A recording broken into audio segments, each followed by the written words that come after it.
Hi, Gopinath sir. Yeah. Yes, welcome to today's podcast. Thank you. Construction എന്ന് പറയുന്ന ഒരു ഇൻഡസ്ട്രിയാണ് ശരിക്കും സൊസൈറ്റീനെ മൂവ് ചെയ്യിക്കുന്നത്.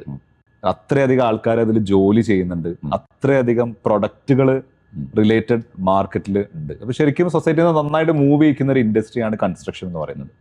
അപ്പൊ പെൻഡിയം കൺസ്ട്രക്ഷൻ എന്നുള്ളതിലാണ് സാറിന്റെ ഒരു ജേണി. യെസ്. എങ്ങനെയായിരുന്നു ഒരു തുടക്കവും ഇതുവരെയുള്ള ഒരു യാത്ര ഒരു ബ്രീഫായിട്ട് പറയുകയാണെങ്കിൽ? പെൻഡിയം ഒരു എന്താ പറയുക, നമ്മൾ പഠിച്ചു കഴിഞ്ഞതിന് ശേഷം ഞാൻ ബേസിക്കലി സിവിൽ എഞ്ചിനീയറിംഗ് പഠിച്ചതാണ്. അപ്പോൾ അതുകൊണ്ട് നമ്മൾ ആ പഠിച്ചു കഴിഞ്ഞപ്പോൾ ഒരു എന്താ പറയുക, ഒരു ഇൻസ്പിറേഷൻ നമുക്ക് തോന്നിയാണ് ഇത് അപ്പാർട്ട്മെന്റ്സും വില്ലാസൊക്കെ ചെയ്താൽ എങ്ങനെ ഉണ്ടാവും എന്നുള്ളത്. അപ്പം അങ്ങനെ നമ്മളൊരു 2-3 പാർട്ട്നേഴ്സിനെ സംഘടിപ്പിച്ചു. ഫസ്റ്റ് നമ്മളൊരു അപ്പാർട്ട്മെന്റ് പ്രോജക്റ്റ് തുടങ്ങി. അതാണ് മറ്റേ ബേബി മെമ്മോറിയൽ ഹോസ്പിറ്റലിന്റെ അവിടെയുള്ള ഡ്രീം സിറ്റി അപ്പാർട്ട്മെന്റ്. ഓക്കെ. അവിടുന്ന് അങ്ങോട്ട് നമ്മൾ പിന്നെ ഒരു എന്താ പറയുക, കാലിക്കറ്റിലും പെരിന്തൽമണ്ണയിലുമായിട്ട് നമ്മളൊരു 25ഓളം പ്രോജക്റ്റുകൾ ചെയ്തു.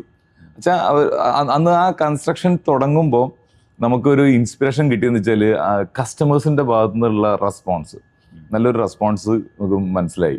2 കാര്യങ്ങളാണ് നമ്മൾ മനസ്സിലാക്കിയത്. അതിൽ മെയിൻ കാര്യം വെച്ചാൽ നല്ല ബെസ്റ്റ് ക്വാളിറ്റി കൊടുത്താലാണ് ഏത് കസ്റ്റമർ എന്താവുള്ളൂ, സാറ്റിസ്ഫൈ ആവുള്ളൂ. അപ്പൊ ആ ബേസിലാണ് നമ്മൾ എന്ത് ചെയ്ത് എല്ലാ പ്രൊജക്ട്സും പ്ലാൻ ചെയ്യാൻ തുടങ്ങിയത്.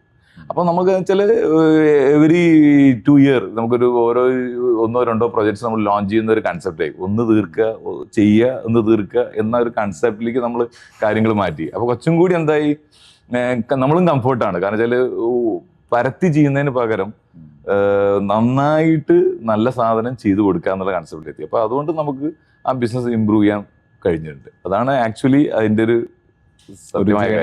പെൻഡിയത്തിന്റെ ഒരു ജേണി. യെസ്. മെയിൻലി ഫോക്കസ് ചെയ്യുന്നത് മലബാർ ആണോ അതോ മറ്റേരിയകളിൽ എക്സ്പാൻഷൻ ഉണ്ടോ?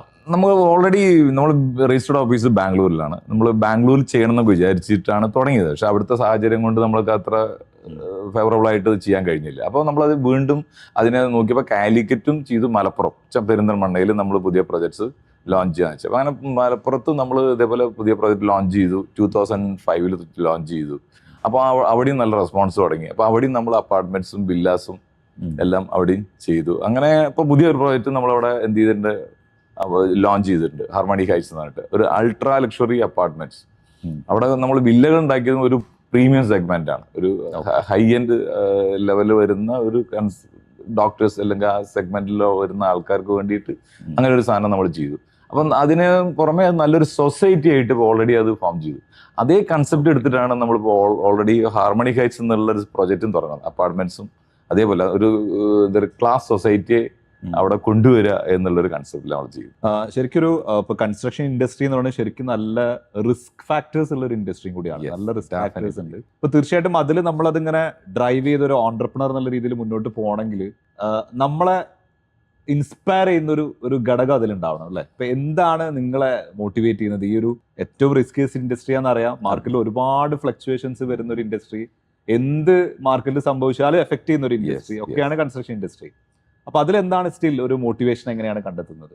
മെയിൻ ഇതൊരു പറഞ്ഞു കഴിഞ്ഞാൽ പാഷൻ എന്ന് പറയില്ല, നമ്മൾ ആ പാഷൻ ഉണ്ടെങ്കിലേ നമുക്ക് ഇതിലേക്ക് അങ്ങോട്ട് പോകാൻ പറ്റില്ല. അതിന് പല കാര്യങ്ങളും നമ്മൾ സ്ട്രഗിൾ ചെയ്യേണ്ടി വരും, അതിനെ ഫേസ് ചെയ്യേണ്ടി വരും. അതിനെ ഓവർകം ചെയ്യാൻ വേണ്ടിയിട്ട് നമ്മൾ മുന്നോട്ട് പോവുക. അപ്പോൾ നമ്മളൊരു പാഷനാണ് നമ്മളെ ഈ കൺസ്ട്രക്ഷൻ എന്നുള്ള പറയുന്നത്. അപ്പോൾ അതിന് നന്നായിട്ട് നമ്മൾ കൊടുക്കുക എന്ന് പറയുന്ന ഒരു ലെവലിലേക്ക് വരുമ്പോൾ കുറച്ചും കൂടി നന്നായിട്ട് നമുക്ക് എന്ത് ചെയ്യാൻ പറ്റും, നന്നായി ചെയ്യാൻ കഴിയുന്നുണ്ട്, നല്ല റെസ്പോൺസും കിട്ടുന്നുണ്ട്. ഇപ്പൊ കസ്റ്റമർ സാറ്റിസ്ഫാക്ഷൻ ആണല്ലോ മെയിൻ തിങ്. അതെ, കസ്റ്റമർ അവര് ഹാപ്പി ആയാൽ മാത്രമേ നമുക്ക് എന്ത് ചെയ്യാൻ പറ്റുള്ളൂ, ഈ സാധനം അടുത്ത ലെവലിൽ മുന്നോട്ട് കൊണ്ടുപോകാൻ പറ്റും. അപ്പൊ അത് നന്നായിട്ട് എന്താ പറയുക, നമുക്ക് ഇതുവരെ ചെയ്യാൻ കഴിഞ്ഞിട്ടുണ്ട്. അപ്പൊ അത് വെച്ചിട്ടാണ് നമ്മളിപ്പോൾ ഡ്രൈവ് ചെയ്തുകൊണ്ടിരിക്കുന്നത് പോകുന്നത്. അപ്പൊ പുതിയ പ്രൊജക്ട്സ് ഉണ്ട്, പുതിയ കാര്യങ്ങളൊക്കെ നമ്മൾ പ്ലാൻ ചെയ്യുന്ന അതേ കൺസെപ്റ്റിൽ വെച്ചിട്ടാണ്. ഇപ്പൊ നമ്മളിപ്പോ ഈ അപ്പാർട്ട്മെന്റ്സിൽ പറഞ്ഞപ്പോ റീസെന്റ് വരുന്നത് ഒരു പ്രീമിയം അപ്പാർട്ട്മെന്റ് ആണ്. അപ്പൊ അതിന് തൊട്ട് താഴെയും പല സെഗ്മെന്റൈസേഷൻസ് ഉണ്ടല്ലോ അല്ലെ? ഇപ്പോൾ അപ്പാർട്ട്മെന്റിൽ പല സെഗ്മെന്റൈസേഷൻസ് ഉണ്ട്. അപ്പൊ അതെങ്ങനെയാണ് വേർതിരിക്കുന്നത്? അതിലെ ഫെസിലിറ്റീസിന്റെ ഡിഫറൻസ് ആണോ, അതിന്റെ പ്രൈസിന്റെ ഡിഫറൻസ് ആണോ, എങ്ങനെയാണ് അതിനെ വേർതിരിക്കുന്നത്?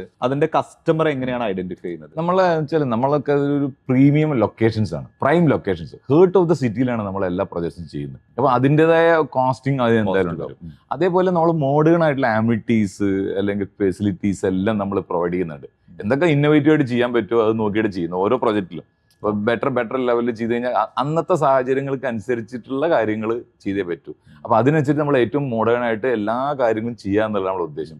അതാണ് നമ്മൾ ചെയ്തുകൊണ്ടിരിക്കുന്നത്. അപ്പൊ അതുകൊണ്ട് നമുക്ക് കുറച്ചും കൂടി എന്താണ് കംഫർട്ടായിട്ട് കാര്യങ്ങൾ മൂവ് ചെയ്യാൻ പറ്റുന്നുണ്ട്. അതാണ് അതിലെ പ്രധാന ഘടകം. ഇപ്പൊ നമ്മുടെ നാട്ടിൽ ഇപ്പൊ ഈ ഒരു പ്രീമിയം എന്ന് പറയുന്ന കാറ്റഗറിയിൽ നന്നായിട്ട് ക്ലയൻസ് വരുന്നുണ്ടോ? എന്താണ് ആ ഒരു ഏരിയ എങ്ങനെയാണ്? അല്ല, പ്രീമിയം മീൻസ് അല്ല, കസ്റ്റമർ ഏത് കസ്റ്റമർക്ക് ആവശ്യം എന്താണ് എല്ലാ സൗകര്യങ്ങളും കൂടി കിട്ടുക എന്നുള്ളതാണ്. ചില ആൾക്കാർക്ക് അത് അഫോർഡബിൾ ആവില്ല എന്ന് മാത്രമേ ഉള്ളൂ. അപ്പൊ നമുക്ക് അത് അഫോർഡ് ചെയ്യാൻ പറ്റുന്ന ഒരാളെ നോക്കി പോവാ എന്നല്ലാണ്ട് വേറെ വഴിയില്ല.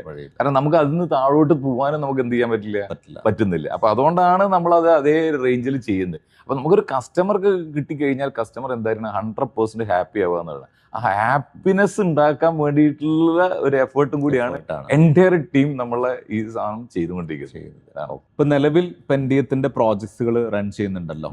ഏതൊക്കെ പ്രൊജക്ടുകളാണ് അത്? ഏതൊക്കെ തരം ക്ലയൻസിനെയാണ് മെയിൻലി ഫോക്കസ് ചെയ്യുന്നത്? എവിടെയാണ് ഇപ്പൊ നിലവിലുള്ള പ്രൊജക്ട്സ്? നമ്മളിപ്പോ 2 പ്രൊജക്ട്സ് നടക്കുന്നു. ഒന്ന് കാലിക്കറ്റില്, ഒന്ന് പെരിന്തൽമണ്ണയിലാണ്. കാലിക്കറ്റിൽ നമ്മൾ എരഞ്ഞിപ്പാലത്ത് നിയർ ആശീർവാദ് ലോൺസ് അതിന്റെ അടുത്താണ് നമ്മളെ ഇപ്പൊ നടക്കുന്ന ട്രാങ്കിൾ എന്നുള്ള പ്രൊജക്ട്.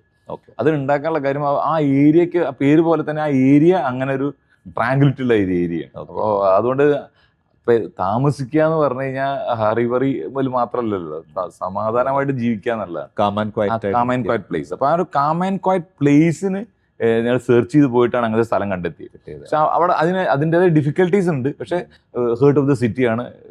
ഒരു 3 to 4 കിലോമീറ്റേഴ്സ് സറൗണ്ടിങ്സിൽ തന്നെയാണ് കാലിക്കറ്റിന്റെ ഉള്ളിലുള്ളത്. അപ്പോൾ അത് അങ്ങനത്തെ ഒരു കസ്റ്റമേഴ്സിനെ നമ്മൾ എന്ത് ചെയ്യാണ്, കുറെ ആൾക്കാർ നമ്മൾ അപ്രോച്ച് ചെയ്തിട്ടുണ്ട്.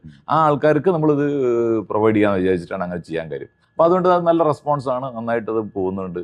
അപ്പൊ ആ ഏരിയയിൽ ഒരു പ്രീമിയം അപ്പാർട്ട്മെന്റ് എന്നുള്ളതാണ് നമ്മുടെ ഉദ്ദേശം. അങ്ങനെയാണ് ഇപ്പൊ അത് ചെയ്തുകൊണ്ട് ഓൾമോസ്റ്റ് ഫിനിഷിംഗ് ആണ്. ഇപ്പോ നമ്മൾ അതിന്റെ handing over within 3 months handing over ഉണ്ടാവും. അതിന്റെ വർക്ക് നടന്നുകൊണ്ടിരിക്കുകയാണ്. അതാണ് കാലിക്കറ്റിലെ പ്രൊജക്ട്. പെരിന്തൽമണ്ണ പറഞ്ഞാൽ പെരിന്തൽമണ്ണ ഇപ്പോൾ ഒരു ഹേർട്ട് ഓഫ് ദ സിറ്റി പറഞ്ഞാൽ ബൈപ്പാസ് ജംഗ്ഷൻ തന്നെ. പക്ഷേ പെരിന്തൽമണ്ണ ബൈപ്പാസ് ജംഗ്ഷൻ ഇത് തന്നെയാണ് നമ്മളെ പ്രൊഡക്റ്റുകൾ. കാരണം അവിടെ ഞങ്ങൾ ഓൾറെഡി ഒരു വില്ല പ്രൊജക്ട് ചെയ്തിട്ടുണ്ട്, ഒരു പ്രീമിയം ഹൗസിങ്. കാരണം വില്ലകൾ ഒരു ടോപ്പ് ക്വാളിറ്റി അവിടുത്തെ ഡോക്ടേഴ്സ് എല്ലാം ആ സെഗ്മെന്റിനെ ഫോക്കസ് ചെയ്തിട്ടുണ്ടാക്കിയാണ്. അത് നമുക്ക് നല്ലൊരു സക്സസ് ആയി. അപ്പൊ അതേപോലെ തന്നെ അതിന്റെ തൊട്ടടുത്ത് തന്നെയാണ് നമുക്ക് പുതിയ അപ്പാർട്ട്മെന്റ് പ്രോജക്റ്റും വരുന്നത്. അതിന്റെ പേര് നമ്മൾ ഹാർമണി ഹൈറ്റ്സ് എന്നാണ്. അപ്പൊ അതിൽ 60 അപ്പാർട്ട്മെന്റ് ഉണ്ട്. അപ്പൊ അതും അതേപോലെ ഒരു നല്ലൊരു സൊസൈറ്റിയെ ക്രിയേറ്റ് ചെയ്യണം എന്ന് വെച്ചിട്ടാണ്. അത് വെച്ചാൽ കോസ്റ്റ്ലി ആണ്. ലാൻഡും അവിടുത്തെ വാല്യൂ ഒക്കെ കുറച്ച് കോസ്റ്റ്ലി ആണ്. പിന്നെ നമ്മൾ പുതിയ അമ്യൂണിറ്റീസും പുതിയ ഫെസിലിറ്റീസും ഒക്കെ നമ്മൾ അവിടെ അതിൽ പ്രൊവൈഡ് ചെയ്തിട്ടുണ്ട്. അപ്പോൾ ഒരു NRIs അല്ലെങ്കിൽ ഡോക്ടർ സെഗ്മെന്റ് അങ്ങനത്തെ ആൾക്കാരെയാണ് നമ്മൾ മാക്സിമം അതിലേക്ക് ഫോക്കസ് ചെയ്യുക. അവർക്ക് വൈബിൾ ആവുക. അല്ല, സാധാരണക്കാരന് വൈബിൾ ആവില്ല എന്നല്ല, പക്ഷെ ആ ഒരു അഫോർഡ് ചെയ്യാൻ പറ്റില്ല. കാരണം നമ്മൾ 2 bedroom തന്നെ പറയുമ്പോൾ തന്നെ നമ്മൾ 1500 square feet വരും. കാരണം 750 square feet 2 bedroom കിട്ടും. പക്ഷെ നമ്മൾ 2 bedroom എന്ന് പറയുമ്പോൾ 1000, കാരണം ആ സൈസ് ഉണ്ട്. കാരണം ബെഡ്റൂം സൈസ്, കിച്ചൺ സൈസ് ഒക്കെ, ഹോൾ സൈസ് ഒക്കെ നമ്മൾ നന്നായി കൊടുത്തിട്ടാണ് ചെയ്യുന്നത്. പിന്നെ നമ്മൾ ഈ 3 bedroom വരുന്നുണ്ടെങ്കിൽ 3 ബാൽക്കണി, 2 bedroom-നും 3 ബാൽക്കണി, അങ്ങനെയൊക്കെ ഒരു സ്പേഷ്യസ് ആയിട്ടുള്ള ഒരു കോൺസെപ്റ്റിലാണ് അത് ചെയ്തിട്ടില്ല. അപ്പൊ അത് അഫോർഡ് ചെയ്യുക എപ്പോഴും ഈ ഡോക്ടേഴ്സ് അല്ലെങ്കിൽ NRIs ആൾക്കാർക്ക് ആ സെഗ്മെന്റ് എന്നുള്ളത് തിങ്ക് ചെയ്യുന്ന. അതെ, കുറച്ചും കൂടി ഒരു ബെറ്റർ ലിവിങ് ആവശ്യമുണ്ട്. Better living. കാരണം ഇനിയിപ്പോ പുതിയ അടുത്ത തലമുറ എന്തായാലും ഇതിലേക്കേ പോവുള്ളൂ. അപ്പൊ അവനൊരു വീട് വെച്ച് ചെയ്യാനൊക്കെ ബുദ്ധിമുട്ടുകൾ വരുന്നുണ്ട്. അപ്പൊ അവനിപ്പോ ഇങ്ങനെയുള്ള അപ്പാർട്ട്മെന്റ്സോ അതിലൊക്കെ വന്നു കഴിഞ്ഞാൽ അവന് എന്ത് ചെയ്യണം, എല്ലാ സൗകര്യങ്ങളും ഉണ്ടെങ്കിൽ അതിൽ എൻജോയ് ചെയ്യുക എന്നുള്ളതാണ്. പിന്നെ അതിന് പറ്റിയ അമ്യൂണിറ്റീസ് നമ്മൾ പ്രൊവൈഡ് ചെയ്തിട്ടില്ല. കുട്ടികൾക്ക് കളിക്കാനുള്ള സ്ഥലമായാലും ഫാമിലിക്ക് എൻജോയ് ചെയ്യാനുള്ള സ്ഥലങ്ങളായാലും ഒക്കെ നമ്മൾ പ്രൊവൈഡ് ചെയ്തിട്ടാണ് നമ്മൾ ചെയ്യുന്നത്. അപ്പൊ അതുകൊണ്ട് കുറച്ചും കൂടി അതൊരു അട്രാക്റ്റീവ് ആയിട്ട് നമുക്കത് തോന്നിയിട്ടുണ്ട്. കാരണം ഇനി ഓരോ കാലഘട്ടം കഴിയുമ്പോൾ അത് ഈ പുതിയ സംഭവങ്ങൾ അതിലിങ്ങനെ വന്നുകൊണ്ടിരിക്കുന്നുണ്ട്. അതാണ് നമ്മൾ പെരിന്തൽമണ്ണ നമ്മൾ ഓൾറെഡി ഇപ്പൊ ചെയ്തുകൊണ്ടിരിക്കുന്നത്. ഇതിലിപ്പോ നിലവിൽ നമ്മളുടെ ഈ അപ്പാർട്ട്മെന്റ്സുകളൊക്കെ പർച്ചേസ് ചെയ്തിപ്പോൾ ഡോക്ടർ നീഡ്സ് ഒരു പ്രൊഫഷണൽ സെഗ്മെന്റ്, അതുപോലെ തന്നെ NRIs-ന്റെ ഇൻവെസ്റ്റ്മെന്റ് എത്രത്തോളം നമ്മുടെ നാട്ടിലുണ്ട്? ഇപ്പോൾ വീട് എന്നുള്ള പർപ്പസ് അല്ലെങ്കിൽ ഫ്ലാറ്റ് എന്നുള്ള പർപ്പസ് മാത്രമായിരിക്കില്ലല്ലോ, പലരും ഇൻവെസ്റ്റ്മെന്റ് പർപ്പസ് ഉണ്ടാവാം, ഫ്യൂച്ചറിൽ അവർക്ക് റെന്റ് ഔട്ട് ചെയ്യാന്നുള്ള പർപ്പസ് ഉണ്ടാവാം, ഫ്യൂച്ചറിൽ മക്കൾക്ക് വേണ്ടിയിട്ട് നേരത്തെ വാങ്ങിയിടുന്നവരുണ്ടാവാം. അപ്പൊ ആ ഒരു കാറ്റഗറി ഒക്കെ അതിപ്പോ കുറച്ചും കൂടി ഇമ്പ്രൂവ് ചെയ്തിട്ടുണ്ട്. കാരണം മക്കൾക്ക് വേണ്ടിയിട്ട്, കാരണം അവരെല്ലാം എന്ത് ചെയ്യാ പുറത്തു പോവാണ്. അപ്പൊ പിന്നെ അതുമല്ല സേഫ്റ്റി എന്നുള്ളൊരു സാധനം കൂടി ഇതിൽ അപ്പാർട്ട്മെന്റ് ലൈഫിലുണ്ട്. കാരണം വീട്ടിലൊരു അമ്മയും അച്ഛനും മാത്രമേ ആക്കിയിട്ട് പോകുമ്പോൾ മക്കൾക്ക് വളരെ ബുദ്ധിമുട്ടാണ്. ഒരു അപ്പാർട്ട്മെന്റിലാണെങ്കിൽ അടുത്ത് നെയ്ബേഴ്സ് ഉണ്ട്, അല്ലെങ്കിൽ സെക്യൂരിറ്റി ഉണ്ട്, ബാക്കിയുള്ള എല്ലാ ആസ്പെക്ട്സ് ഒക്കെ ഉണ്ട്. ഒരു വീട് വരുമ്പോൾ അങ്ങനെ അല്ലല്ലോ. ഒരു 10-20 സെന്റ് സ്ഥലത്ത് ഒരു വീടായിരിക്കും, അങ്ങനെ കുറെ വീടുകൾ ഉണ്ടായിരിക്കും. ആ വീടുകളിൽ വിളിച്ചാൽ കേൾക്കാത്ത ഒരു സിറ്റുവേഷൻ വരെ വരുന്നൊരു ഇതുണ്ട്. അപ്പോൾ അങ്ങനത്തെ ഒരു സിറ്റുവേഷനിൽ മക്കളൊക്കെ എന്ത് ചെയ്യുന്നു, ഇപ്പോൾ അപ്പാർട്ട്മെന്റ്സ് എടുത്തിട്ട് അവരെന്ത് ചെയ്യണം, പാരന്റ്സിന് വേണ്ടി അങ്ങോട്ട് മാറ്റിക്ക് വേണ്ടിയിട്ട്. അപ്പൊ അവര് ആ ഏജിന് ആൾക്കാരെ തന്നെ നമ്മൾ ഫോക്കസ് ചെയ്യുന്നു. കാരണം ഒരു 35 ആ ഒരു കൺസെപ്റ്റിൽ വരുന്ന ആൾക്കാർ, അവരാണ് അപ്പാർട്ട്മെന്റ് ലൈഫ് ശരിക്കും പറഞ്ഞാൽ എന്ത് ചെയ്യണത്, എൻജോയ് ഉണ്ട്. പഴയ ജനറേഷൻ അത്ര അങ്ങോട്ട് അതിലേക്ക് അല്ല. കാരണം ഈ ആൾക്കാരെ മാത്രമാണ് നമ്മൾ ഫോക്കസ് ചെയ്തിട്ട് കാര്യമുള്ളൂ. പെന്റിയം എന്ന് പറയുന്നത് ഇപ്പോൾ സാറിന്റെ ഒരു ഡ്രീമാണ്. അപ്പൊ ആ ഡ്രീമിൽ കുറെ ആൾക്കാരും കൂടെ ഉണ്ടാവും അല്ലെ? തീർച്ചയായിട്ടും ഒരു സ്ഥാപനം അല്ലെങ്കിൽ ഒരു ഓണ്ടർപ്രണർഷിപ്പിന്റെ സക്സസ് അതിന്റെ ബിഹൈൻഡ് ഒരു ടീം ഉള്ളത് കൊണ്ടാണ്. അപ്പൊ എന്താണ് ടീമിന്റെ ഒരു സപ്പോർട്ട് എത്രത്തോളം ഉണ്ട്? എങ്ങനെയാണ് ടീമിന്റെ സപ്പോർട്ട് കൊണ്ടാണ് നമ്മളിവിടെ നിൽക്കുന്നത്. ആക്ച്വലി അല്ലെ 30 years ആയിട്ട് നമ്മൾ തുടങ്ങിയിട്ടുണ്ടെങ്കിൽ അന്ന് മുതലുള്ള ആൾക്കാർ തന്നെയാണ് നമ്മൾ ഇവിടെ നിന്ന് കൂടുതലുള്ള ആൾക്കാർ. അതേ ആൾക്കാരുണ്ട്, പുതിയ ആൾക്കാരില്ല എന്നല്ല, ആൾക്കാരുണ്ട്. പക്ഷെ ആ ആൾക്കാരെ വെച്ചുകൊണ്ട് തന്നെ ആ ടീം തന്നെയാണ് ഇത് ആക്ച്വലി ബിൽഡ് ചെയ്യുന്നത്. കാരണം അവരുടെ കോൺട്രിബ്യൂഷൻ ഉണ്ടെങ്കിലാണല്ലോ ഇത് ഒരു സക്സസ് ആക്കാൻ കഴിയും. ഡെഫിനറ്റ്ലി പെന്റിയത്തിന്റെ ടീം നല്ല ക്ലാസ് ടീമുണ്ട്. അവരത് നന്നായിട്ട് പ്രൊവൈഡ് ചെയ്യുന്നുണ്ട്. അടുത്ത ലെവലിൽ എന്താ പറയുക, കസ്റ്റമേഴ്സിന് വേണ്ട സാറ്റിസ്ഫാക്ഷൻ വരുന്ന രീതിയിലുള്ള എല്ലാ കാര്യങ്ങളും ചെയ്തുകൊണ്ടിരിക്കുന്നുണ്ട്. അതന്നെയാണ് നമ്മളെ അസറ്റും. ആ ലെവലിൽ തന്നെയാണ് നമ്മളിതൊക്കെ കൊണ്ടുപോയിരിക്കുന്നത്. എന്തൊക്കെയാണ് നമ്മൾ ഇതിലെ ഒരു സർവീസ് പാർട്ടിൽ, ഇപ്പൊ എന്തായാലും ഒരു കൺസ്ട്രക്ഷൻ കഴിഞ്ഞാലും ഒക്കെ ആഫ്റ്റർ സർവീസ് വെരി ഇമ്പോർട്ടന്റ് ആയിട്ടുള്ള ഒരു ഏരിയയാണ്. അപ്പൊ അതിൽ എന്തൊക്കെയാണ് നമ്മൾ പ്രൊവൈഡ് ചെയ്യുന്നത്? ആഫ്റ്റർ സർവീസ് എന്ന് പറഞ്ഞാൽ നമ്മൾ 5 years എന്തായാലും ഇപ്പോൾ ഒരു സർവീസ് നമ്മൾ കൊടുത്താണ്. റൂൾ പ്രകാരം 5 years സർവീസ് കൊടുത്തിരിക്കണം. ഗ്യാരണ്ടി കൊടുക്കണം, കൊടുത്തിരിക്കണം. നമ്മൾ അതിന് ബുദ്ധിമുട്ടൊന്നുമില്ല. കാരണം നമ്മളത് എന്നും കൊടുക്കുന്നുണ്ട്. കാരണം നമ്മൾ ഫസ്റ്റ് ക്വാളിറ്റി സാധനം പ്രൊവൈഡ് ചെയ്ത്. അപ്പോൾ നമുക്ക് 5 years അല്ല 10 years കൊടുക്കാൻ ഒരു ബുദ്ധിമുട്ടും ഇല്ല. കാരണം വെച്ചാൽ ഒരു ബുദ്ധിമുട്ടുണ്ടാവില്ല, നമുക്ക് 100% കോൺഫിഡൻസ് ഉണ്ട്. അതുകൊണ്ട് തന്നെ നമുക്ക് ആ രീതിയിൽ നമ്മൾ പോകുന്നത്.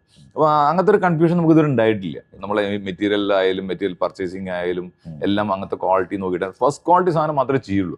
ഒരു സെക്കൻഡ് ക്വാളിറ്റിയിൽ നമ്മൾ ചിന്തിക്കാറേ ഇല്ല. കാരണം ഫസ്റ്റ് ക്വാളിറ്റി മാത്രം ചെയ്ത് കഴിഞ്ഞാൽ ഗുണം എന്താ വെച്ച് കഴിഞ്ഞാൽ അത്രയും അതിന് ലൈഫ് ഉണ്ടാവും. അപ്പോൾ മാക്സിമം കംപ്ലൈൻസ്, ഒരു 99% കംപ്ലൈൻസ് അതിൽ എന്ത് ചെയ്യും, ഒഴിവാക്കാതാവും. അത്രേ ഉള്ളൂ. അതുകൊണ്ട് അതാണ് നമ്മളെ മെയിൻ എയിം. അത് തന്നെയാണ്, അതാണ് അതിൽ പ്രധാന ഘടകം. തീർച്ചയായിട്ടും ഒരു കസ്റ്റമർ സെൻട്രിക് ആവുക അല്ലെങ്കിൽ സർവീസ് സെൻട്രിക് ആയിട്ട് നിൽക്കുക എന്നുള്ളതാണ് ഏതൊരു ബിസിനസിന്റെ സക്സസ് എന്ന് പറയുന്നത്. പെന്റിയം എന്നുള്ളതിന്റെ ഒരു ലോങ് ടേമിൽ കാണുമ്പോൾ എങ്ങനെയാണ് ഫ്യൂച്ചർ പെന്റിയം കൺസ്ട്രക്ഷൻസിനെ എങ്ങനെയാണ് നോക്കി കാണുന്നത്? പെന്റിയം ഒരു റിയൽ എസ്റ്റേറ്റ് കമ്പനി. നമ്മൾ ഇനി ഡിഫറെന്റ് ലൊക്കേഷൻസിലേക്ക് മൂവ് ചെയ്യണമെന്നുണ്ട്. നമ്മളിപ്പോൾ പാലക്കാടും തൃശ്ശൂരൊക്കെ ഓൾറെഡി നോക്കിക്കൊണ്ടിരിക്കുന്നുണ്ട്. പിന്നെ നമ്മൾ അതിന് പുറമെ നമ്മൾ സീനിയർ ലിവിങ് അങ്ങനത്തെ ഒരു കൺസെപ്റ്റ് ഓൾറെഡി നമ്മൾ എടുത്തിട്ടുണ്ട്. അപ്പൊ അതിന്റെ ലൊക്കേഷൻസ് ഒക്കെ നമ്മൾ നോക്കിക്കൊണ്ടിരിക്കുന്നുണ്ട്. സീനിയർ ലിവിങ് കാരണം നമ്മളിപ്പോ ഏജ്ഡായ ആൾക്കാരെ ഏജ്ഡ് ആവുമ്പോൾ നമുക്ക് ഏജ്ഡ് ആവുകയാണല്ലോ. അപ്പോൾ അങ്ങനത്തെ ഒരു കൺസെപ്റ്റ് ഓൾറെഡി വന്നു തുടങ്ങിയിട്ടുണ്ട്. അതാണ് ഇനി കുറച്ചും കൂടി നന്നായിട്ട് ഇവിടെയൊക്കെ മൂവ് ചെയ്യുക. കാരണം അതില്ലാണ്ട് പറ്റൂല. കാരണം ഹോസ്പിറ്റൽ ഫെസിലിറ്റി അല്ലെങ്കിൽ സർവീസ് ഫെസിലിറ്റി ഒക്കെ വേണ്ടി വരും. വെച്ചാൽ മക്കളൊക്കെ വിദേശത്തായിരിക്കും. അപ്പോ നമുക്ക് ഫുൾ ടൈം അവരെ ഡിപ്പെൻഡ് ചെയ്യാൻ പറ്റിക്കൊള്ളണമെന്നില്ല. അപ്പൊ ഇങ്ങനെ ഒരു സംഭവം ഉണ്ടെങ്കിൽ വീട്ടിൽ ഒറ്റപ്പെട്ടു പോകുന്ന എത്രയോ പേരുണ്ട്. എത്രയോ ഫിനാൻഷ്യലി ബാക്കപ്പ് ഉണ്ടാവും, പക്ഷെ ആളെ കിട്ടില്ല. ഇന്നിപ്പോ ഒരു സർവീസ് നമുക്ക് ഒരാളെ കിട്ടാനില്ല. അതിന്റെ പേരിൽ എത്രയോ ആൾക്കാർ ഒറ്റപ്പെട്ട് കഴിഞ്ഞുണ്ട്, ബുദ്ധിമുട്ടുന്ന ആൾക്കാരുണ്ട്. അപ്പൊ അതിற்கு അങ്ങനത്തെ ഒരു കൺസെപ്റ്റിലാണ് നമ്മൾ ഉദ്ദേശിക്കുന്നത്. ഒരു സീനിയർ ലിവിങ് അതൊരു ക്ലാസ് നമ്മൾ പ്ലാൻ ചെയ്യുന്നുണ്ട്. ഏതൊക്കെ ക്ലാസ്സിനെ അതിലേക്ക് കൊണ്ടുവരാൻ പറ്റും എന്നുള്ളത് നോക്കിയിട്ട് നമ്മളൊരു മുന്നോട്ട് പോവാമെന്നാണ് വിചാരിക്കുന്നത്. പിന്നെ നമ്മളൊരു കമേഴ്സ്യൽ എൻട്രി അതും നമ്മൾ പ്ലാൻ ചെയ്യുന്നുണ്ട്. Commercial project Thrissur or Palakkad നമ്മൾ ചെയ്യണം എന്നുള്ളൊരു പ്ലാൻ ഉണ്ട്. അങ്ങനെയാണ് ഇപ്പോഴത്തെ സിറ്റുവേഷൻ. ഒരു ഫ്യൂച്ചർ ഇപ്പൊ ഈ ഒരു ഇൻഡസ്ട്രിയിൽ, കൺസ്ട്രക്ഷൻ ഇൻഡസ്ട്രിയിൽ സ്ട്രഗിൾസ് ഉണ്ടോ എന്ന് ഞാൻ ചോദിക്കേണ്ട ആവശ്യമില്ല. ഓൾറെഡി ഉണ്ടാവും, തീർച്ചയായും വളരെ കൂടുതലായിരിക്കും. ഇപ്പോൾ പറയുകയാണെങ്കിൽ അതിന്റെ പല ഫാക്ടേഴ്സ് ഉണ്ടല്ലോ. ഇപ്പൊ ജിയോഗ്രഫിക്കലി ഉള്ളത്, ലീഗലി ഉള്ളത്, ഒരുപാട് കാര്യങ്ങളുണ്ട്. അപ്പൊ അത് എങ്ങനെയാണ് നിങ്ങൾ ഹാൻഡിൽ ചെയ്യുന്നത്? അത് എത്രത്തോളം കസ്റ്റമർക്ക് അതിന്റെ ഒരു ബെനിഫിറ്റ് കിട്ടുന്നുണ്ട്?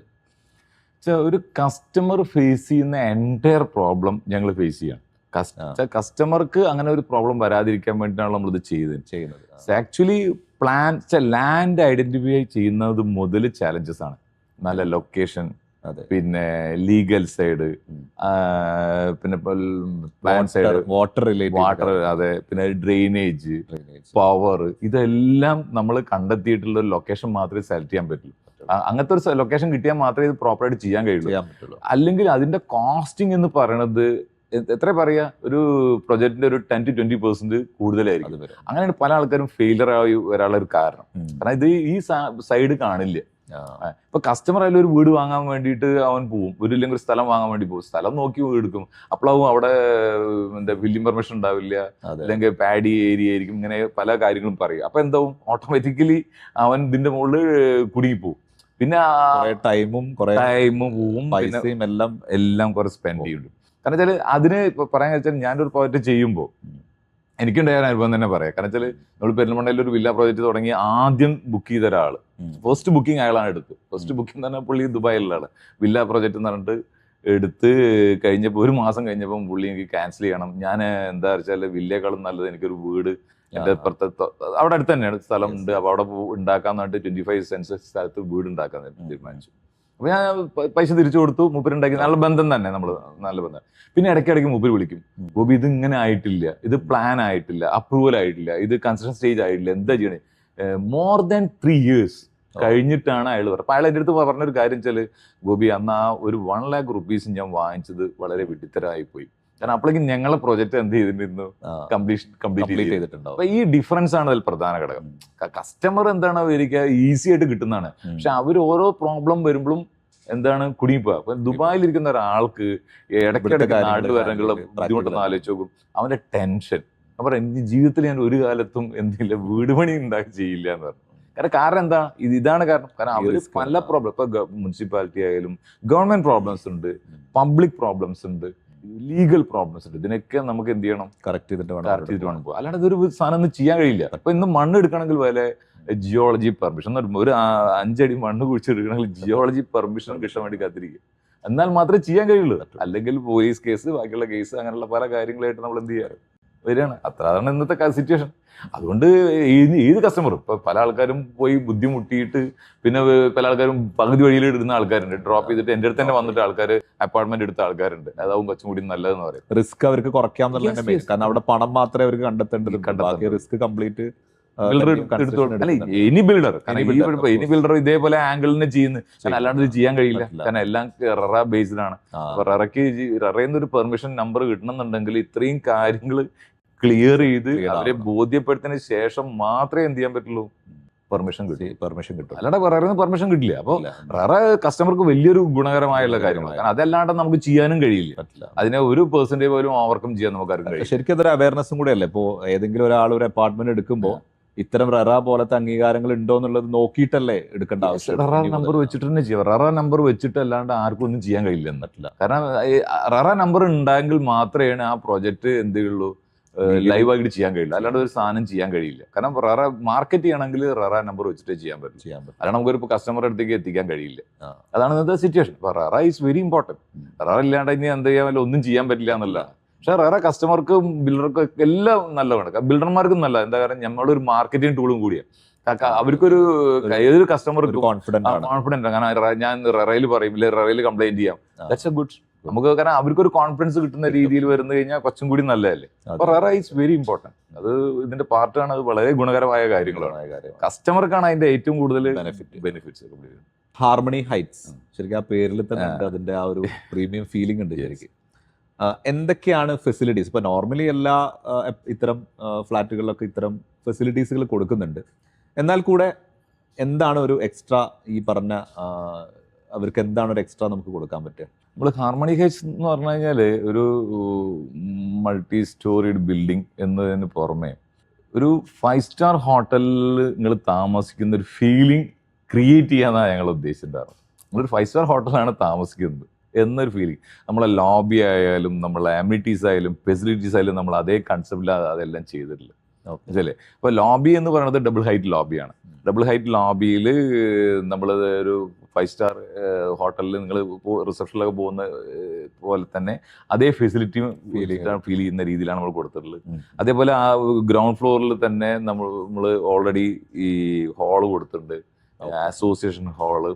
ഇവർക്ക് എന്തെങ്കിലും പാർട്ടികളൊക്കെ നടത്തണമെങ്കിൽ, ഒരു ബർത്ത്ഡേ പാർട്ടിയൊക്കെ വേണമെങ്കിൽ അവിടെ നടത്താൻ പറ്റുന്ന രീതിയിൽ. അതേപോലെ റൂഫ് ടോപ്പിലും പാർട്ടി ഏരിയ നമ്മൾ കൊടുത്തിട്ടുണ്ട്. അതാണ് ആ രീതിയിൽ ചെയ്തിട്ടുള്ളത്. പിന്നെ അവിടെ ഒരു പ്രധാന അട്രാക്ഷൻ എന്ന് വെച്ചാൽ നമ്മൾ അവിടെ ഒരു കോ വർക്കിംഗ് സ്പേസ് പ്രൊവൈഡ് ചെയ്തിട്ടുണ്ട്. ചില വർക്ക് ടു ഹോം, അങ്ങനെയുള്ള കുറെ ഇന്നത്തെ കാലഘട്ടത്തിൽ അതാണ് കൂടുതൽ. അപ്പൊ അവർക്ക് സ്വസ്ഥമായിട്ട് വർക്ക് ചെയ്യാൻ വേണ്ടിയുള്ള ഒരു സ്പേസ്, അപ്പൊ വിത്തിൻ മറ്റേ ഇന്റർനെറ്റും കാര്യങ്ങളും എല്ലാം വൈഫൈയും കാര്യങ്ങളെല്ലാം കൊടുത്തുകൊണ്ട്, അപ്പൊ അവന് വെച്ചാൽ സ്വന്തം അപ്പാർട്ട്മെന്റിൽ ഇരുന്ന് വർക്ക് ചെയ്യുന്നതിന് പകരം ഇവിടെ വന്നിട്ട് ഓഫീസിൽ പോകുന്ന രീതി തന്നെ പോയി ഇരുന്ന് വർക്ക് ചെയ്യാൻ പറ്റും. അത് ഒരു അസോസിയേഷൻ, ഒരു എക്സ്ട്രാ ഇൻകം കൂടിയാണ്. അത്രയും വർക്ക് ചെയ്യുന്നതിന് ഒരു എക്സ്ട്രാ ഒരു ചാർജിങ് ഒരു അസോസിയേഷൻ ചെയ്തിട്ടുണ്ടാവും. അപ്പൊ ഒരു അസോസിയേഷൻ ഒരു എമൗണ്ട് അതിന് എന്ത് ചെയ്യാൻ പറ്റും, ചെറിയ എമൗണ്ട്, മൈനർ എമൗണ്ട് അതിൽ ചാർജ് ചെയ്യാന്ന് വിചാരിക്കും. നമുക്കൊരു സ്പേസ് യൂട്ടിലൈസ് ഓഫീസ് സ്പേസ് പോലെ തന്നെ ഉപയോഗിക്കാം. അത് ഏതൊരാൾക്ക് അതൊരു വളരെ ഈ ഒരു ജനറേഷനും ഇപ്പോഴത്തെ കാലഘട്ടത്തിൽ അത് ഭയങ്കര ഒരു മാൻഡേറ്റ്, വളരെ വളരെ ആവശ്യകത വന്നൊരു സംഭവമാണ് ഇപ്പോൾ അത്. അതേപോലെ പിന്നെ നമ്മളെ പാർക്കിംഗ് പറയുകയാണെങ്കിൽ നമ്മൾ basement parking, ground parking, first floor parking, അങ്ങനെ 3 ഫ്ലോറും പാർക്കിംഗ് ആണ്. അതിന് ബേസ്മെന്റ് എന്ന് പറയുന്നത് നമ്മൾ ഓൾറെഡി ഡബിൾ സ്റ്റോറി ഹൈറ്റിലാണ് കൊടുത്തത്, അതായത് മൾട്ടി ലെവൽ കാർ പാർക്കിംഗ് കൊടുക്കാൻ വേണ്ടിയിട്ടാണ്. അപ്പൊ നമ്മൾ മൊത്തം നമുക്ക് 60 ഫ്ലാറ്റാണ് അവിടെ ഉള്ളത്, 60 യൂണിറ്റ് ഉള്ളത്. 60 യൂണിറ്റ് നമ്മൾ 113 പാർക്കിംഗ് നമുക്ക് അപ്പൊ അവിടെ ഓൾറെഡി ഉണ്ട്. എക്സ്ട്രാ ഉണ്ട്, കാരണം ഡബിൾ തന്നെ പറയാം, ഡബിൾ തന്നെ, മോർ ദാൻ ഡബിൾ. അപ്പൊ വെച്ചാൽ ആ ഒരു സാധനം നമ്മൾ കൊടുക്കാനുള്ള ഒരു കാരണം എന്താ വെച്ച് കഴിഞ്ഞാല്, കാരണം ഇന്നിപ്പോ എല്ലാവർക്കും ഒരു ഫാമിലി 2 വണ്ടി ഇല്ലാത്ത ആൾക്കാരുണ്ടാവില്ല. അപ്പൊ അവർക്കത് ഇങ്ങനത്തെ ഒരു സൊസൈറ്റിക്ക് അത് നിർബന്ധം. അപ്പൊ അതുകൊണ്ട് പല ആൾക്കാരും ബുദ്ധിമുട്ടുന്നുണ്ട്, കാരണം പുറത്തിടാൻ ഇടാനുള്ള സ്പേസ് ഇല്ല. അപ്പൊ നമുക്ക് നമ്മളതിന്റെ ഉള്ളിൽ തന്നെ ചെയ്യാനുള്ള സ്പേസ്, അതിനുവേണ്ടിയാണ് നമ്മളിത് ഇങ്ങനെ ഡിസൈൻ ചെയ്തത്. നമ്മൾ ആകെഡിറ്റ് അങ്ങനെ തന്നെ ഡിസ്കസ് ചെയ്ത പറഞ്ഞ മാക്സിമം പാർക്കിംഗ് സ്പേസ് കൊടുക്കാം, മാക്സിമം മൂവിങ് സ്പേസ് കൊടുക്കാം. പിന്നെ മൂവിങ് എല്ലാം കംഫർട്ട് ആക്കുക, ഒരു ഇടുങ്ങിയൊരു സാധനം ആവാത്ത രീതിയിൽ വൈഡ് റേഞ്ചിലുള്ള ഒരു സാധനമാക്കിയിട്ട് നമ്മൾ എന്ത് ചെയ്യുക, കൊടുക്കുക എന്ന് പറഞ്ഞിട്ട് അങ്ങനെ തന്നെ നമ്മൾ ഡിസൈൻ ചെയ്ത്. അതുകൊണ്ട് ആ ഒരു സൗകര്യം അവിടെ വളരെയധികം ഉണ്ട്. അത് കസ്റ്റമേഴ്സിന് വളരെയധികം ഗുണകരമായിരിക്കും. ഓക്കെ, നമ്മൾ അതിന് മുന്നത്തെ അപ്പാർട്ട്മെന്റ് പ്രോജക്റ്റിലും ഇങ്ങനെ തന്നെ പാർക്കിംഗ് ഇപ്പോഴൊന്നല്ല, ഒരു 10 years ബാക്ക് നമ്മൾ കൊടുക്കുമ്പോഴും അത് അവിടെ നിന്ന് മാക്സിമം പാർക്കിംഗ് കൊടുത്തിട്ട്. പക്ഷെ അന്ന് അത്ര പാർക്കിംഗ് അവിടെ വേണ്ടിയിരുന്നില്ല. പക്ഷെ ഇന്ന് അത് അവർ എൻജോയ് ചെയ്യുന്നുണ്ട്. കാരണം അവരുടെ ആൾക്കാർ പറയാതാണ്, ഇത്രയും പാർക്കിംഗ് ഞങ്ങൾ എന്തിനാ ഈ സ്പേസ് ഒഴിച്ചിട്ടെന്ന് ഞങ്ങൾ ചോദിച്ചിരുന്നു. പക്ഷെ ഇന്ന് ഞങ്ങളത് എൻജോയ് ചെയ്യുന്നുണ്ട്. ഞങ്ങൾക്ക് മനസ്സിലായി ആ സ്പേസ് കൊണ്ട് ഞങ്ങൾ എത്ര ഗുണം ഞങ്ങൾക്ക് കിട്ടുന്നുണ്ട് എന്നുള്ളത്. അപ്പൊ എന്തെങ്കിലും ഒരു പാർട്ടി കാര്യങ്ങൾ വരുന്ന സമയത്തോ ഒരു വിസിറ്റേഴ്സ് വരുമ്പോഴോ ഒക്കെയാണ് ഇതിന്റെ ഇമ്പോർട്ടൻസ് മനസ്സിലാവുക. വളരെയധികം. കാരണം നമ്മളൊരു പാർട്ടി വരുമ്പോ കുറച്ച് 10-15 ആൾക്കാരൊക്കെ വന്നു കഴിഞ്ഞാല് അവർ പാർക്ക് ചെയ്യാൻ ബുദ്ധിമുട്ടായില്ലേ. അല്ല, അതുണ്ട്, ഇല്ല എന്നല്ല, പക്ഷെ കൂടുതലാവുമ്പോൾ മാത്രമാണ് ബുദ്ധിമുട്ട് വരുന്നുള്ളൂ. പിന്നെ നമ്മൾ വേറൊരു കാര്യം വെച്ചാൽ, പിന്നെ കുട്ടികൾക്ക് കളിക്കാനുള്ള ബാസ്കറ്റ് ബോൾ കോർട്ട് കൊടുത്തിട്ടുണ്ട്, ക്രിക്കറ്റ് ബൗളിംഗ് നെറ്റ് കൊടുത്തിട്ടുണ്ട്, പിന്നെ സ്വിമ്മിംഗ് പൂള്, വേഡിങ് പൂള്, പിന്നെ സാധാ കുട്ടികൾ, ചെറിയ കുട്ടികൾക്ക് ബിലോ 5 years കളിക്കാനുള്ള കുട്ടികൾക്ക് അങ്ങനെ ഒരു സെപ്പറേറ്റ് ആയിട്ട് നമ്മൾ അവിടെ ഓരോ ഏജ് കാറ്റഗറി ആയിട്ട് കൊടുത്തിട്ടുണ്ട്. അപ്പൊ അതിൽ കുറച്ചും കൂടിയും കംഫർട്ട് ആവുമല്ലോ, ഫാമിലി കംഫർട്ട് ആവുക എന്നുള്ളതാണ്. അപ്പൊ അതിനനുസരിച്ചിട്ട് ഒരു കാര്യങ്ങളാണ് നമ്മൾ അവിടെ പ്രൊവൈഡ് ചെയ്തിട്ടുള്ളത്. ഇപ്പൊ നിലവിൽ പെൻഡിയം കൺസ്ട്രക്ഷനിൽ ഒരുപാട് കുടുംബങ്ങൾ ജീവിക്കുന്നുണ്ട് അല്ലെ? ശരിക്കും അതൊരു ഭയങ്കര എന്താ പറയാ, ഒരു നല്ല കാര്യമാണ് അല്ലെ? കാരണം ഒരു കൺസ്ട്രക്ഷൻ കഴിഞ്ഞാൽ അതിൻ്റെ ഉള്ളിൽ ഒരു കുടുംബമാണ് ജീവിക്കുന്നത്. അവരുടെ ലൈഫ് ലോങ് മേ ബി ഒരുപാട് അവരുടെ സ്വപ്നങ്ങൾ അതിൻ്റെ ഉള്ളിൽ യാഥാർത്ഥ്യമാക്കപ്പെടുന്നുണ്ട്. അപ്പൊ അങ്ങനെയുള്ള ആ ഒരു ഫീലിംഗ് എന്താണ് ഇപ്പൊ ഈ ഒരു കൺസ്ട്രക്ഷൻ കഴിഞ്ഞ് ഇത് നമ്മൾ ഹാൻഡ് ഓവർ ചെയ്ത് അപ്പോഴാണല്ലോ നിങ്ങൾക്ക് കിട്ടുന്ന ആ ഒരു എന്താ പറയാ, നിങ്ങളുടെ ഒരു ഫീലിംഗ് എന്താണ്? അപ്പോ അല്ല, നമ്മളൊരു കസ്റ്റമർ വന്ന് അയാൾക്ക് ഒരു വീട് കിട്ടി, ആ വീട് വളരെ നന്നായിട്ടുണ്ട് എന്ന് പറയുമ്പോൾ കിട്ടുന്ന ഒരു സാറ്റിസ്ഫാക്ഷൻ ഉണ്ട്. അതാണ് അതിൽ ഏറ്റവും വലിയ കാര്യം. പക്ഷെ അതിനെന്താ പറയാ വെച്ചാൽ, നമ്മളിപ്പോ ഒരു പ്രൊഡക്റ്റ് വാങ്ങിക്കഴിഞ്ഞാൽ അതിന്റെ വാല്യൂ, ഇപ്പൊ നമ്മള് എൻ്റെ ഒരു കഥ പറയുകയാണെങ്കിൽ, വില്ല വാങ്ങിയ ഒരാളുണ്ട്. അയാൾ നിയർലി 1.2 CR ആ വില്ല വാങ്ങിയത്. വില്ല വാങ്ങി അത് തിരിച്ച് വിൽക്കാൻ വേണ്ടി വരുമ്പോൾ അതിന്റെ റേറ്റ് 3.25 crore. അപ്പോൾ അത് പറഞ്ഞപ്പോൾ അയാൾ പറഞ്ഞു ഇറ്റ്സ് ഗുഡ്, കാരണം അപ്രീസിയേഷൻ ഉണ്ട്, എനിക്ക് ആ ബെനിഫിറ്റ് കിട്ടിയിട്ടുണ്ട്, അത് ഓക്കെ, അത് നിങ്ങളുടെ ക്വാളിറ്റി ഓഫ് വർക്കും കാര്യങ്ങളൊക്കെ ഉള്ളതുകൊണ്ട് ഞങ്ങള് ആ കാര്യത്തിൽ ഹാപ്പി. അത് അയാൾ പറയുമ്പോഴാണ് നമുക്ക് എന്ത് മനസ്സിലാവണത്, നമ്മൾക്കൊരു സാറ്റിസ്ഫാക്ഷൻ ആവുന്നത്, നമ്മളിത് ചെയ്ത് കഴിഞ്ഞാൽ നമ്മൾ വിജയിക്കും എന്നുള്ള. സമയം എടുത്തിട്ടാണെങ്കിലും പിന്നെയും അതിൽ ആ പ്രോഫിറ്റബിലിറ്റി ഇൻക്രീസ് ചെയ്യുന്നത് വലിയൊരു അഡ്വാൻറ്റേജ്. എല്ലാം എനി പ്രോഡക്റ്റ്, നമ്മളിപ്പോൾ അപ്പാർട്ട്മെന്റ് ആയാലും വില്ലയായാലും ഏതായാലും നമ്മളിപ്പോൾ ഈ വാങ്ങുന്ന ഒരാൾക്ക് അതിന്റെ ഡബിൾ മൂല്യം കൊടുത്തിട്ടുണ്ട്, ഏത് സാധനമാണെങ്കിലും. കാരണം കാലത്തിനനുസരിച്ച് ആണെങ്കിൽ കൂടി ഇപ്പോൾ ഒരു 1 കോടി റുപ്യ വാങ്ങിയ ആൾക്ക് 2 കോടി കിട്ടിയിട്ടുണ്ട്, അല്ലെങ്കിൽ 50 ലക്ഷത്തിന് വാങ്ങിയ ആൾക്ക് 1 കോടി എന്തായാലും കിട്ടിയിട്ടുണ്ട്. It was worth it. കാരണം അത് ആക്കി കൊടുക്കാന്ന് പറഞ്ഞത് തന്നെ നമ്മളെ കാഴ്ചപ്പാട്. അത് കിട്ടിയിട്ടുണ്ട്. കാരണം അതിന്ന് താഴോട്ട് പോയി കഴിഞ്ഞാൽ എന്തായി, കാര്യമില്ലല്ലോ. അപ്പൊ ആ ഒരു ബെനിഫിറ്റ് നമ്മൾ എല്ലായിടത്തും ഇന്ന് വരെ, ഇപ്പൊ തുടങ്ങിയ മുതൽ ഇന്ന് വരെ അങ്ങനെ തന്നെ benefit കൊടുക്കാൻ പോയിട്ടുള്ളത്. ഇനി ഇവിടുന്ന് അങ്ങോട്ട് തന്നെ പോവാ, കാലഘട്ടം അങ്ങനെയാണ്, അങ്ങനെ കൊണ്ടുപോകാൻ കഴിയുള്ളൂ. അപ്പൊ അത് ആ വെർത്തിറ്റ് സാധനം അവർക്ക് കിട്ടും തീർച്ചയായും. അതെനിക്ക് തോന്നുന്നു റിയൽ എസ്റ്റേറ്റിന്റെ ഒരു പ്രത്യേകത. Real estate എല്ലാ ഇൻഡസ്ട്രിയിലും അങ്ങനെ ഒരു real estate റിയൽ എസ്റ്റേറ്റിലാണ് അത് ഏറ്റവും കൂടുതൽ കണ്ടുവരുന്നത്. ചിലപ്പോൾ ഒരു കൊല്ലം 2 കൊല്ലം അങ്ങോട്ടും ഇങ്ങോട്ടൊക്കെ നിന്നാലും അതെ. എന്തായാലും വാല്യൂ ഇൻക്രീസ് ചെയ്യും. ഇൻക്രീസ് ചെയ്യും. Definitely 100% almost double. ഇപ്പൊ ഇത് ട്രിപ്പിൾ ലെവലിലേക്ക് നമുക്ക് എന്ത് ചെയ്യാണ്, ലാസ്റ്റ് 7 years ട്രിപ്പിൾ വന്നിട്ടുണ്ട്. നല്ലൊരു ഭയങ്കര റിട്ടേൺ അല്ലേ. കാരണം അതിപ്പോ വേറെ എവിടെയും ഇൻവെസ്റ്റ് ചെയ്താലും കിട്ടുന്നില്ലല്ലോ. ഇല്ല ഇല്ല. അതേപോലെ അവിടെ റെന്റ് കൊടുക്കുന്ന തന്നെ പറഞ്ഞില്ലേ, സ്റ്റാർട്ടിങ് 40,000 rupees കൊടുക്കുന്നത്, ഇപ്പൊ 75,000 to 80,000 rupees ഒരു വില്ല റെന്റ് ചെയ്യാണ്. ഒന്ന് ആലോചിച്ച് നോക്കൂ. അത് അപ്പൊ അത് അഫോർഡ് ചെയ്യാനുള്ള ആൾക്കാരുണ്ട്. കാരണം ആ സെഗ്മെന്റിൽ ഡോക്ടേഴ്സ് ഒക്കെ ഒരു മോർ ദാൻ 10 lakhs സാലറി വാങ്ങുന്ന ആൾക്കാരായിരിക്കും ഉണ്ടാവും. അവർക്ക് ഇങ്ങനത്തെ ഒരു സൊസൈറ്റിയിൽ വേണം താമസിക്കാൻ. പിന്നെ അത് മാത്രമല്ല, അവിടെ ഇപ്പൊ വാടകയ്ക്ക് ആൾക്കാർ വരുന്നുണ്ട് മക്കളുടെ കല്യാണം കഴിക്കാൻ. അതുകൂടി പ്രധാന ഘടകം. മക്കൾക്ക് നല്ല പ്രൊപ്പോസല് അവിടെ വരും. അവിടെ വില്ലയില് താമസിച്ചിട്ട് നല്ല പ്രൊപ്പോസൽ വന്ന് അവിടെ കല്യാണം കഴിഞ്ഞിട്ട് പോയ ആൾക്കാർ 2 ടീം ഇപ്പൊ അതുപോലെ സംഭവിച്ചു കഴിഞ്ഞിട്ട് നമ്മളെ പ്രോജക്റ്റിൽ നടന്ന സംഭവമാണ്. ഒരു പറഞ്ഞത് തന്നെയാണ് മക്കൾക്ക്. കാരണം ആ സൊസൈറ്റി കാണുമ്പോൾ വരുന്ന ആൾക്ക് ഇംപ്രസ് ആ പോസിറ്റീവ്സ് ആണ്. അപ്പൊ അത് നമ്മളെ വില്ല പ്രോജക്റ്റിൽ അങ്ങനെ ഒരു കുറെ കാര്യങ്ങൾ നടത്തിയിട്ടുണ്ട്. അത് പല ആൾക്കാരും അത് ഉപയോഗിക്കുന്നത്. അതാണ് ഈ ഒരു കൺസ്ട്രക്ഷൻ ഇൻഡസ്ട്രിയിലേക്ക് പുതുതായിട്ട് ഒരുപക്ഷെ ഒരുപാട് ആൾക്കാർ വരുന്നുണ്ടാവും. ഇപ്പൊ സാറ് ഏകദേശം ഇപ്പൊ ഇത്രയും വർഷം, ഐ തിങ്ക് 30+ years ആയിട്ടുണ്ട്. അപ്പൊ ഈ 30 വർഷത്തെ ജേർണിയിൽ നോക്കുകയാണെങ്കിൽ പുതിയൊരാൾ ഇതിലേക്ക് കാലെടുത്ത് വെക്കുകയാണെങ്കിൽ എന്താണ് ഒരു അഡ്വൈസ് നമുക്ക് കൊടുക്കാൻ പറ്റുക?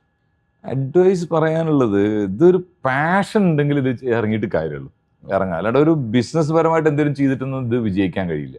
ഒരു പാഷൻ ഉള്ള ഒരാൾക്ക് ഇത് ഇറങ്ങാം. അതിന്റെ മുകളിൽ വർക്ക് ചെയ്താൽ മാത്രം കിട്ടുന്ന ഒരു സാധനമാണ്. അല്ലാതെ ഇപ്പൊ ഒരാൾ വന്നൊരു ബിസിനസ് തുടങ്ങുന്ന പോലെ തുടങ്ങി കഴിഞ്ഞാൽ ഇതിന് പെട്ടെന്ന് സക്സസ് ആക്കാൻ പറ്റും എന്നുള്ളത് ഇല്ല. പ്രത്യേകിച്ച് ഈ ഫീൽഡായിട്ട് ബന്ധപ്പെട്ട ആൾക്കാർ കുറച്ചും കൂടി നന്നായിട്ട് ചെയ്യാൻ പറ്റും. അല്ലാത്ത ആൾക്കാർ പല ആൾക്കാരും വരാറുണ്ട്. പക്ഷെ വന്ന ആൾക്കാർ പല ആൾക്കാരും ഫെയിലിയർ ആവുന്നുണ്ട്. അങ്ങനെ ഫെയിലിയർ ആവുമ്പോൾ നമ്മുടെ പ്രശ്നത്തിൽ കസ്റ്റമേഴ്സ് പാനിക് ആവും. കാരണം അവരത് ചെയ്തിട്ട് പകുതി വഴിയിലിട്ട് പോകുമ്പോൾ പോവും. അപ്പൊ അത് വേറുള്ള ആൾക്കാരെ അത് നന്നായി ബാധിക്കുന്നുണ്ട്. അങ്ങനെയുള്ള കുറെ ഇൻസിഡൻസ് നമുക്ക് ഈ കഴിഞ്ഞ കുറെ കാലങ്ങളായിട്ട് നമ്മൾ അനുഭവിച്ചിട്ടുണ്ട്. അപ്പൊ അത് വരാതിരിക്കാൻ ഇതിന് പാഷനുള്ള ആൾക്കാർ വരുന്നതായിരിക്കും ഏറ്റവും അഭികാമ്യം. അതായത് നന്നായിരിക്കുക. ഇതിൽ ചലഞ്ച് പറഞ്ഞാൽ ഇപ്പൊ തീർച്ചയായിട്ടും ഇത്തരം കാര്യങ്ങൾ നമ്മൾ മാർക്കറ്റിൽ കാണുന്നുണ്ട്. ഒരുപാട് വലിയ 10ഉം 20ഉം ഒക്കെ നിലയുള്ള ബിൽഡിങ്ങുകൾ കയറ്റിയിട്ട് പകുതി വഴിയിലിട്ട ഒരുപാട് സ്റ്റോറീസ് നമുക്ക് ചുറ്റും തന്നെ കാണാൻ പറ്റും. അപ്പൊ ശരിക്കും എവിടെയാണ് ഇവരുടെ ഈ ബോട്ടിൽനെക്ക്, ഈ ഒരു ഇഷ്യൂവിന്റെ ഒരു പ്രധാന റീസൺ എവിടെയാണ് ഇത് വരുന്നത്? അല്ല, അത് ഒരു ലോങ് ടൈം ഒരു പ്രൊജക്റ്റിനെ പറ്റി പഠിച്ച് ആ പ്രൊജക്റ്റ് എന്ന് തുടങ്ങണം, എന്ന് അവസാനിപ്പിക്കണം എന്നുള്ള ക്ലിയർ കാൽക്കുലേഷൻ വേണം. അതിനെ ബേസ് ചെയ്യണത് ഫണ്ടും അതിനനുസരിച്ച് എന്ത് ചെയ്യണം, മൊബിലൈസ് ചെയ്യാൻ കഴിഞ്ഞിരിക്കണം. ഇത് രണ്ടും ഒരുമിച്ച് കൊണ്ടുപോകാൻ കഴിയില്ല പല ആൾക്കാരും. പിന്നെ പല ആൾക്കാരും കാഴ്ചപ്പാട് ഇത് എന്തോ വലിയൊരു സംഭവമാണ്, വലിയൊരു സാധനമാണ്, ഇത് എന്താ പറയുക ഗോൾഡ് മൈൻ ആണെന്നുള്ളൊരു കോൺസെപ്റ്റ്. ആക്ച്വലി ഒന്നും ഗോൾഡ് മൈൻ ഒന്നല്ല. എല്ലാവരും നല്ല ഹാർഡ് വർക്ക് ചെയ്താൽ കിട്ടുന്ന ഒരു ബെനിഫിറ്റ് തന്നെ ഈ റിയൽ എസ്റ്റേറ്റിൽ ഉള്ളൂ. അല്ലാണ്ട് വീണ പോലെ അത് ഒരു വലിയൊരു സംഭവമായിട്ട് അല്ല. ആക്ച്വലി അങ്ങനെയാണ് ആൾക്കാരുടെ ഒരു തിങ്കിങ് പ്രോസസ്സ് വരുന്നത്.